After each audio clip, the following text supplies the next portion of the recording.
তো ICC ODI batting র্যাঙ্কিংয়ে 1 নম্বরে উঠে এলো ড্যারেল মিচেল।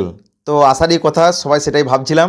যে হারে পারফরমেন্স করলো 3টে ওডিআই ম্যাচে, 2টো সেঞ্চুরি, একটা 84, মানে সেইভাবে দারুণভাবে পারফরমেন্স করেছে ড্যারেল মিচেল। সে ডিজার্ভ করে 1 নম্বর র্যাঙ্কিংটা। 2 নম্বরে বিরাট কোহলি কিন্তু পিছিয়ে গেল। 2 নম্বরে চলে এলো বিরাট কোহলি 795 পয়েন্ট নিয়ে এবং 845 পয়েন্ট নিয়ে।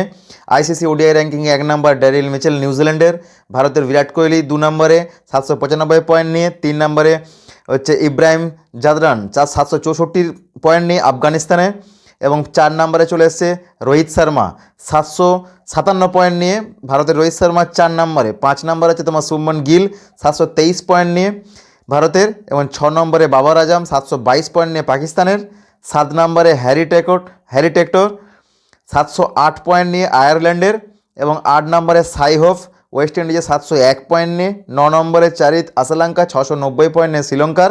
এবং 10 নম্বরে রাহুল 670 পয়েন্ট নিয়ে ভারতের।